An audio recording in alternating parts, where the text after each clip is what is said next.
ADCC update show, the worst show on the internet. We got stripped of our #1 title for being the #1 podcast this side of the Mississippi, south of Dallas, that records Mondays and sometimes Thursdays at noon or noon 30. So we're no longer that, but we are the worst show on the internet. With me, as always, is old Sinbad over here, and then we got Joey Scoops down in the main chair. Reed's in Rhode Island. He's out there dealing Zens left and right. He's a Zen dealer now, and he took his product, his services to Rhode Island. Reed hit me up. He texted me, and he said, Zens are huge in Rhode Island. First of all, I think Zens are huge everywhere, but it's funny that he randomly texted me that. And then he said, I had a dude from Boston come up to me, and he said, hey, are those Zens? Can I bum one off you? And he was like, yeah, for sure. And so Reed cracked the can, stuck it out for the guy. And the guy's like, oh, wait, those are threes? I only do sixers. And then he walked off. That's also like such an easy problem to solve. Just like take two.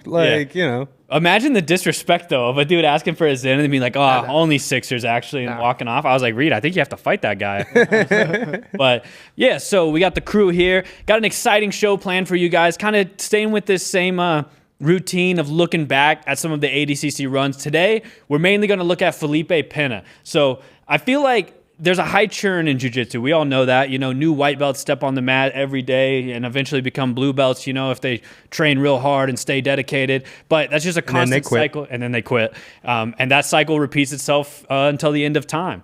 And I think maybe a lot of people only know very recent history of Felipe Pena. So one thing we wanted to do today is we're going to look at his run in 2017, the run that earned him his first ADCC title, and then his 2024 run. But first, we're bringing back probably the best segment this show's ever done. We're doing Guess That Grappler? We're doing Guess That Grappler. No. Let's go. All right, we got Ever producing in the back. Ever, go ahead and throw up the Guess That Grappler, the reunion tour. We're back, baby. So a lot of times this gets ruined for us or spoiled in some way. This did not. I messaged him Ever specifically, and I was like, do not show this on the screen before it's time to show it. Can I go right off the rip? Can I take my first stab at this? Sure. Is it Elder Cruz and Kynan Duarte? Elder Cruz and Kynan Duarte? That's a really good guess. What do you think? I'm also getting strong Elder vibes. I'm trying to think if I feel like there might have been Elder's rash guard at ACC. You gave me maybe a Pato rash guard? I don't know. Yeah, the rash guard was definitely photoshopped on, so I can't go off the rash guard. Neck tattoo, dead giveaway, Elder, and I'm gonna agree, Kynan on the face, but not the entire face. Not the entire face. How do we do? You guys there's two people in this one. You're 50% correct. Okay, I feel strong about Elder, so it's not Kynan. Who is that? What would you guys rate this dude on a scale from 1 to 10? Cutie or not so cutie? Not a hunk. Not a hunk? Not a hunk. Hunk enough. More hunk enough? Yeah, true. You're going hunk enough? I don't even know. He's hunk enough. Maybe he could petition to be an alley cat, but the jury's still out. I don't have it. All right, I'll give you a hint. One of them is an ADCC champion, and one is Elder. Is it Pena and Elder? We're talking Felipe Pena today. No. I did disguise a lot of this guy's face because if I put too much of his face, Diogo. It's Diogo. Yeah, it's Diogo. It's the baby shark. Yeah. It's the baby shark, boss. The baby shark. The baby goat. Show that answer, Ever. It's the next graphic. He said he had no idea how in the headset. There you go. There we go. Yeah, there's our little homie. Yeah, so you got Diogo Hayes and Elder Cruz mashed up there. Is Elder an armbar soap guy now? I had no idea. I actually didn't know that either until I started editing this. He also has a tattoo on his arm that says El Monstro that I had to cover up, but I thought about covering up the neck tattoo, but I was like, whatever. There's enough guys with neck tats in jiu-jitsu. Yeah, could have been Patrick Gaugio, could have been Cody Rhodes, the American Nightmare, who knows. But yeah, a couple cool cats there. While we're looking at Diogo and we're talking about Diogo as an ADCC guy, it is so crazy that he now is one tournament away from being tied for the most ever. Already a Hall of Famer. He has 2 titles. He's trying to match Cobrini with 3 next time. But in 66? At 66. I was about to say. Sorry. In his division. I'm just thinking about his division. Gotcha. He calls himself the baby goat and yeah, he's getting up there. He's getting real up there. That's not hyperbole. Yeah. For him to be on that path. Diogo calling himself the baby goat is one of probably the funniest things in jiu-jitsu because it's I guess he has some sort of claim. Has he been scored on yet in ADCC rules? Has anybody scored on him? No, I don't think so. Obviously, Pato positionally had him for a while, but all of that happened in the no points period. Right. So no points there. I guess not. Yeah, I mean, pretty nuts, actually, when you think about kind of Diogo's run. But Diogo's one of the funniest dudes in jiu-jitsu. 100%. So it's like just anything he says is so funny, and him calling himself the baby goat is also hilarious. But there's also been, before we get into Felipe's run, there's been a little bit of a beef brewing on the internet. I don't think it's a real beef, but some wrestlers coming at jiu-jitsu guys, specifically Jason Nolf. You guys seen this video of Jason Nolf? I didn't see the video. All right, let's go ahead and pull up this video. This is a video of Jason Nolf, who recently announced his retirement. He's a 3-time NCAA champion from Penn State, who announced his retirement from wrestling, and he's talked about how he wants to keep diving more and more into the jiu-jitsu scene. But this video is 4 ways to become a jiu-jitsu guy.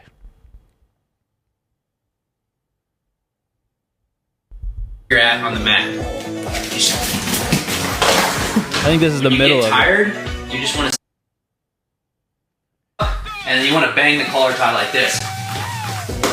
Number 2, you got to have zero regard for where you're at on the mat. 100%. When you get tired, you just want to sit to your butt. Not even tired. Ask for a flow roll and then go live. And the last thing you want to do is take steroids. So what do you guys think here? Jason Nolf out of pocket, or you think he's accurate here with his 4-step process to becoming a jiu-jitsu guy? I think that's all great advice. I think that we see a lot of people be super successful with that. I think Jason's just there spitting facts. What do you think? Yeah, I mean, why sit down when you're tired? Just sit down off the rip. But other than that, That's one part. Yeah, for sure. So yeah, I mean, he's coming up. He'll figure out the beauty of just being able to sit down when you're real tired soon enough. I always think the sitting down thing as like obviously, he's being a little coy there with it and stuff, which it's a very funny video. Shout out Jason Nolf for that one. But I think it's like the anti like sitting down thing is like, bro, I remember we had Elder versus Lovato on a WNO, and CP, if you know him from FloGrappling Radio Live, which might be the name of this podcast soon enough, we might just steal that. But he was like, man, how's Lovato going to wrestle with Elder? And it's like, bro, Lovato can sit down. Like that is a major part of jiu-jitsu, is developing a really good guard and utilizing a guard not just to like defend yourself, but to be offensive. So I don't know. I don't support the the guard pulling slander. That's the only part I don't like. But for sure, the collar tie thing is super real. Oh yeah, dudes love just like standing straight up and down and just like banging a collar tie. 100%. But there's an answer to this video from Andy Varela. So let's watch Andy Varela's call out on wrestling guys, and we'll see what we think about this one.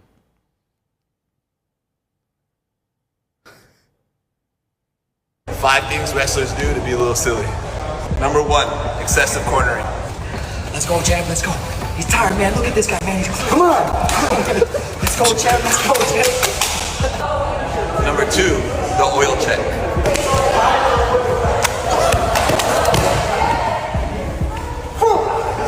Three, always get stuck in the guillotine. Number 4, bailing out whenever they get taken.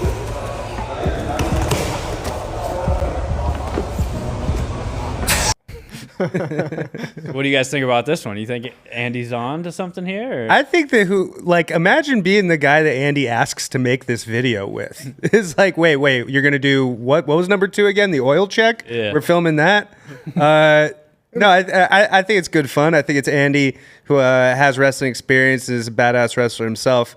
He makes some good points. No, what, man? Andy did a good job of convincing me we need to see that match.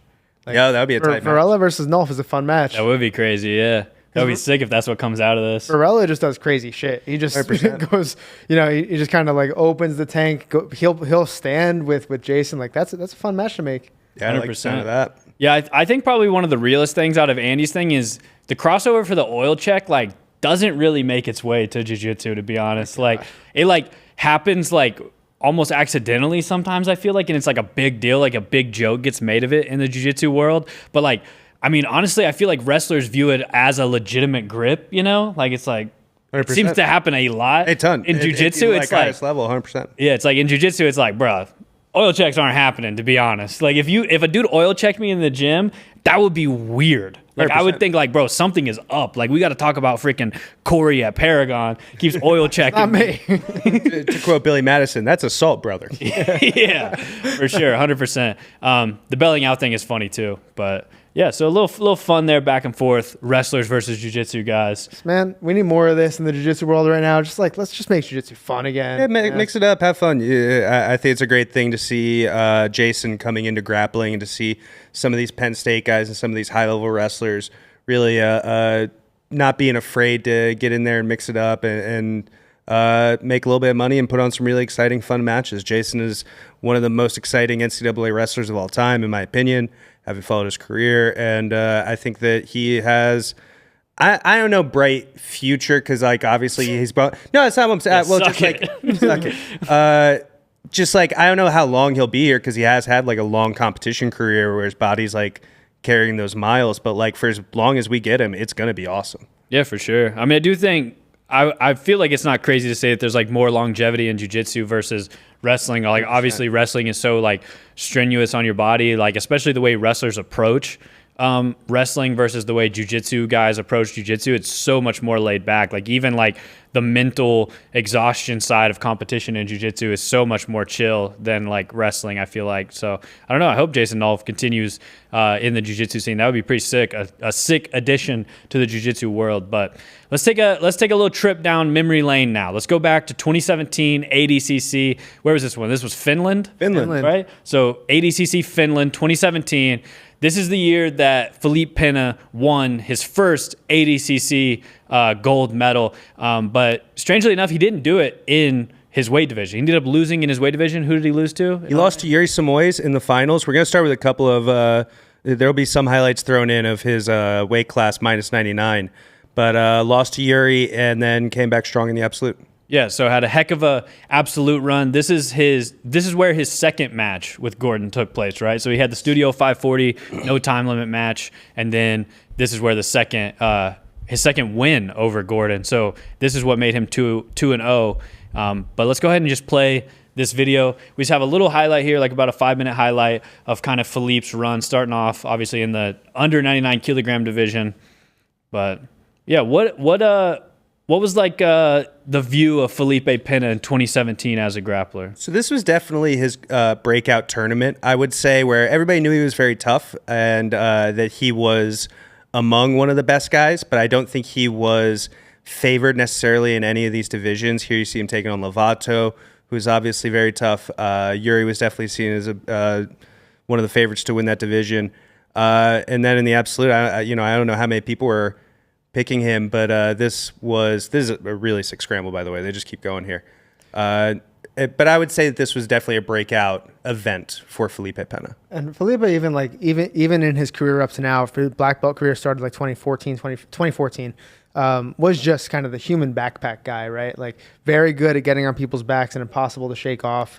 Great finisher from the back. And then even here, he was developing that like half guard game that became the bear trap.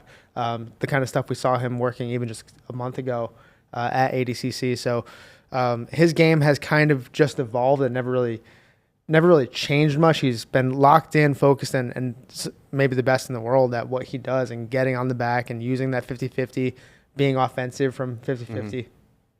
In 2015 was Felipe's ADCC debut, right? He won 2015 South American trials, and then did he compete 2015? Yes, I believe he went 1-1, but I'm not certain about that. 1-1, gotcha. And so it really was 2017 that kind of like he broke out 100% on the ADCC stage. This is Victor Honorio. Victor Honorio looks so freaking big in 2017. He's still a huge dude, but he just looks massive right here. You catch that bear trap setup there he was looking for? I was going to say, he is using the bear trap. Here you see him facing Buchecha, and man, really just had a great match against Buchecha. Great. Maybe his best performance ever, honestly, to be honest. But yeah, the bear trap was definitely a thing that he was using throughout this tournament. He used it in the match against Gordon, if you go back and watch that.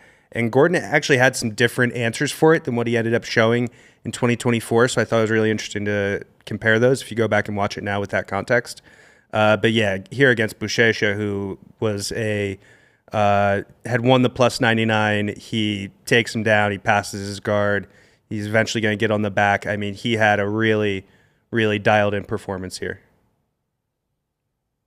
Buchecha, a beast, obviously, in his own right. Boucher These dudes are like best friends also, so this is probably a pretty crazy match for them. I agree. They there's a snippet of this in the Boucher documentary on FloGrappling where they talk about both of them talk about this match and kind of how difficult it was for them because they were so close.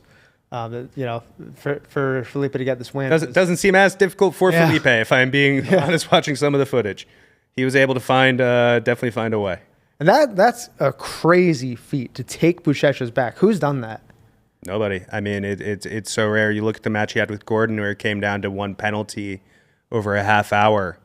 Very, very different kind of performance. And then there's Felipe taking on Boucher and Gordon back to back. Boucher is talking about coming back to grappling in the upcoming, maybe the new year. Would obviously be amazing to be able to get him back in pro grappling. And then obviously here's the absolute final, Gordon Ryan versus Felipe Pena. I feel like this is kind of part of why I wanted to maybe show the 2017 run, because I feel like there are so many people who don't truly know the history of Felipe, like how long he's been in the game, how much success he's had. Like I think a lot of people look at the W&O match between Gordon and Felipe and view that as like their one encounter. But at this point right here in 2017, Felipe is 1-0 against Gordon. Submitted him at Studio 540. I think it was like a 45-minute match or so, and then he was able to take his back. He did kind of like the counter leg lock back take that he kind of became known for. Took his back, and then here, 2017, takes his back again. Very similar counters here against the leg lock. Super similar. I don't know if you guys saw the Instagram post Felipe made, I think yesterday or this morning, but really kind of, I think, speaks to your point, Trey, about how many people just kind of see Felipe, especially in the last couple of years, as this kind of, they see him as that loss to Gordon on Who's Number One, and they kind of see his last couple performances, and it was just kind of him posting all of the hate, all of the negative comments that he received after that match, and just him training for ADCC 2024, training for 2024, more training, and then to finally get that victory in the final, which we'll watch in a little bit. Kind of a I'm back moment, right? And I think he finishes his interview saying that I'm back, I'm here. The last couple of years, maybe not so kind to him, but he is still one of the best in the world, and he proved it. 100%. So he captures his first ADCC gold in the absolute division in 2017. 2019, he comes back in Anaheim for the super fight against Andre Galvao, which Andre Galvao was able to win. Obviously, Andre, up until 2022, was the GOAT of ADCC, and then kind of Gordon took the reins over, a passing of the torch in 2022. But then in 2024, kind of the whole lead up to the 2024 ADCC, we met and filmed with Felipe a lot and talked to him a lot, and he kept talking about like how he was back more motivated than ever. And I kind of think like that Instagram post is a little bit like telling of like, oh damn, Felipe was kind of tired of the disrespect. You know what I mean? He's kind of tired of the commenters and everybody like kind of talking shit like on his career as if he isn't like potentially one of the best ever, So he seems super motivated, and he came back in 2024 and got his first ever division gold at ADCC. So let's just go ahead and roll right into the 2024 run. We're just going to look at some of the highlights here from his run. A pretty sick run. Honestly, he kicks it off here with Brandon Reed. Dude, watching back this match, I didn't remember how physical and athletic Brandon Reed was like in this match. Brandon Reed is a freaking hoss of a dude, bro. He just like cartwheels, backflips. There's a moment where he throws his goggles. That might be the coolest moment at all of ADCC. But he's just like throwing everything at Felipe's guard here to kick off the under 99 kilogram division. I got to say, or over 99. To kick off the whole tournament, this was the very first match of the day. Felipe was the first match of the day. He was the last match of the day. He was the first match of the second day. He had a grueling schedule set out for him. And that got me really amped up when ADCC, okay, the ceremonies are over, things are up and running. First person to walk out to the mat is Felipe Pena. Like, all right, we're in for a day here. Like, it's going to start this hot, this early. And Felipe looked charged up. I mean, he scored a bunch of points and then ended on a submission. 100%. And this isn't even scoring. We're talking about how much action he put together. But, taking him down, mounting him, and doing all this. And that's not even going to show up on the scoreboard. And then, of course, there was the added drama, right? Gordon sitting on the sideline watching this match. Just kind of this lingering presence, kind of trying, whether he's evaluating or intimidating, or who knows, like what the plan was to just sit there, or study, or. This, by the way, is going to be so important here. For not to stop you, but boom, that slam injured his back a lot. He was really struggling throughout the rest of the tournament because of that sequence right there. I'm so sorry, Corey. No, you're good. Just kind of. Boom, that was the coolest moment right there. He threw his goggles. Not the big giant injuring spine buster. No. Man. The goggles way cooler. The goggles. One thing that I remember watching this run too is it was kind of a reminder how good his guard retention is. You know, like it's incredible. It's so crazy watching somebody who's that big. And Felipe Pena is one of those guys that you always forget how big he is till you stand next to him. But I think it's because of how good he is at just keeping his legs in front and retaining his guard throughout the tournament. I caught myself admiring his ability to get his legs back in front. For sure, dude. He's racked up 13 points here, and then he's gonna finish with the armbar right there. But I mean, Brandon Reed, big athletic dude, but like, I don't know, Philippe's guard is just so good, like you were saying. He's so crafty off of it. Like, you can't just like throw stuff at his guard. Like, he's gonna capitalize. But then in his next match, he has John Hansen, a Pedigo guy, also one of the craftiest big guys with kind of crazy guards. Yeah, John definitely has a game that you would not expect from his body type, and is an ADCC veteran. Wins matches almost every single time he shows up to ADCC. He's winning matches. Super, super tough guy. Pretty underrated, to be honest. But yeah, Felipe. Man, you see Felipe is, and it's important for Felipe to get off the mats pretty quick because he does have the super fight with Gordon, right? So he is putting a premium on like, let's get out here, let's submit these guys, let's get off the mat. And you can see that too in his pace. Like that back take is really charging for it, really trying to make it stick. There was no settling for side control, right? He forced the back take, forced the choke in. So this is day 2. Yeah, going into day 2, he's got Josh Saunders. Josh Saunders is one of those guys that like, he obviously hasn't been doing it a long time, but he's such a physical presence, and he does train with New Wave, so like, who knows how quickly he is progressing, you know, in his actual jiu-jitsu. So it was kind of an interesting matchup to see how Felipe would do against Josh Saunders. And his back down. His back at this point was really not good. His back was after a long, difficult Gordon match, and after kind of like the adrenaline of everything. Man, his guard is just beautiful. Yeah. Sorry, I'm just admiring. Going to bed, waking up, everything is kind of cooled down. His back was really, really struggling, and big. That's not going to help. Anybody who trains at New Wave develops an Uchimata. 100%. You boys be Uchimata-ing in the gym? I like a good Uchimata. There's never enough space. Oh, dude, I don't even need space. I could Uchimata in an elevator shaft. Straight up, straight down, brother. Well, yeah, fair enough. Yeah, let's hope it never comes to that. But yeah, this one ended up going the distance. Yeah, Josh got a negative. Yeah, I was going to say, I think the score says 0-0, but Josh actually has a negative. Do you know what he got negative for? I actually don't know. Passivity when they were both standing. Gotcha. So yeah, Philippe's going to win this one on a negative. You can see it up there in the top on the scoreboard. And then that's going to take him to the finals, where he'll have another New Wave athlete, old big Luke Griffith. This was one of the best matches of the tournament, I thought. This match was sick for sure. It kind of starts out a little Pato Diogo-esque, where like Luke is able to kind of get some things going, you know? You see him here, kind of near pass, making Felipe turtle, getting to the back. Kind of what Luke is really good at. Little Felipe Pena-esque there too, a little bit, the way he takes the back. He hits him with his finisher, you know what I mean? Like he gives him the Stone Cold Stunner, and he gets right back up. We talk about Felipe having such incredible guard retention. That really speaks to Luke's ability to get past that guard and get to the back. And I think after that, Luke was struggling with his energy. That was a lot of energy. It's a big, big moment for this young kid. This is one of those like styles make fights kind of deals too, right? Because most of the times we see Luke shine, it's a quick get behind the guy and submit him. Like, he's got some of the fastest submissions on who's number one, on the legs, on the back, wherever it is. Like, if he can get behind somebody in the first 5 minutes and seal the deal, that's his best opportunity. And Felipe, like, they don't call him Perguisa for nothing, right? He's a slow starter. He likes to kind of make things work, and did a great job of withstanding Luke's first big effort, and then turning the tables around, hit that big, beautiful double leg, one of the best takedowns of the tournament. Yeah, I thought that was a kind of a crazy moment, because he creates a little space with Luke, and then chooses to stand. There he is getting the tap from the back there, but he gets a little space, chooses to stand, and then like decides to wrestle, which I was like, okay, shit, Felipe Felipe thinks he has some wrestling for Luke, and he did. You know, took him down with that double, ended up taking his back and submitting him kind of the way Felipe does.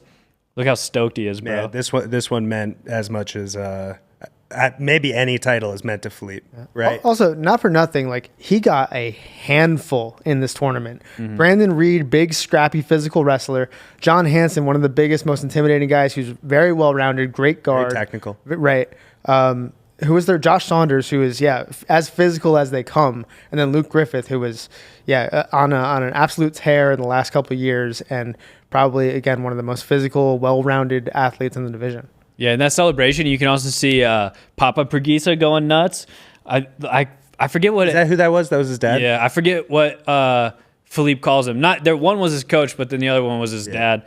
I forget what they call him, but he's like I think he's won Masters Worlds at every belt, or double golded Masters Worlds at every belt, something like that. Felipe's dad has some feat like that. Like if you go to Felipe's gym, I don't think the posters are up currently. They were doing like some remodeling the last time we were there. Maybe they're back up. But there's like big posters of all the competitors, and one of them is Felipe's dad with like all of his Masters Worlds golds from literally every belt, which is honestly so sick. Like I think his dad must have gotten into jiu-jitsu obviously later. I think Felipe and his brother are both black belts, but so that's pretty sick. But overall, just like what did you guys think of Felipe's 2024 ADCC run? Where does it kind of rank for you in like his accomplishments so far in his career? It's up there. I would say the 2017 is still probably his biggest feat to date, but this was a really good really good reminder. Like, yes, Felipe is one of the best of all time. Just a good stamp on that. Like, hey, I'm here. I haven't gone anywhere. And it I think kind of came home for me. We went to Brazil in March and we visited with him. He was talking about, the last couple of years I've been kind of not doing everything right. And this year, I'm just motivated. I'm hungry. I'm ready to go. I'm going to put a real camp in. I'm doing the right work. And to see that pay off and to see the results of that, a real reminder that when Felipe sets his mind to it, like he's best in the world. 100%, dude. Obviously, he talked a lot about in the lead up to this, like the absolute was one of his big goals. But I think the absolute just came to not be because of his back injury. He did injure his back and stuff, and he was kind of talked about that throughout. But so I think he just, he decided to step aside and let old Kynan, one of his kind of newer teammates-ish, I guess, a friend, if you will, take over and dominate the absolute. So we already looked at that run. But, great stuff from Felipe. You got any thoughts, Joe, on the run or anything? Sure. I think it is probably the most impressive thing Felipe has done in his career is the rivalry with Gordon. Just how big that's been, how impactful that's been for the sport. I would say that's kind of been like the number one thing. And then number two to me would be this run, this gold medal. I think the resilience that he showed, I think the preparation that he had to put in, he had to take on a lot of young, very hungry up-and-comers who were all very talented, all really able to be the guy to knock him off, all training to knock him off. He had a crazy schedule with the Gordon fight in the middle of that. This is an absolutely unbelievable run. This is an all-time run. What a sleeper, too. 3 submissions in 4 matches. Yeah, for sure. Shout out Josh Saunders. Yeah. Straight up Josh Saunders is a guy who, like, by the next ADCC very well could be in the finals and could be winning this tournament. Yeah. But just, if you look at how well he did here and how close he was able to keep things with Felipe and how impressive Felipe is, really remarkable. And, I interviewed Preguiça after, and it was kind of funny. Like, I made a little comment at one point about like, man, you're not so Preguiça anymore, not so, and he kind of like, it almost sounded like he almost resents the nickname at this point. He's like, yeah, it was from when I was really young. I'm not that guy anymore. I'm here. I'm working hard. I don't know if he resents it. His team's name is Preg Team, but like all of his stuff is Preguiça'd out. But so a little trip down memory lane there, looking at 2017, Felipe's run, and then 2024, 7 years apart. That's pretty nuts, to capture gold ADCC 7 years apart. But hopefully you guys enjoyed that one. Let us know in the comments, other segments, other things you want us to watch on this show, and we'll see you in the next episode.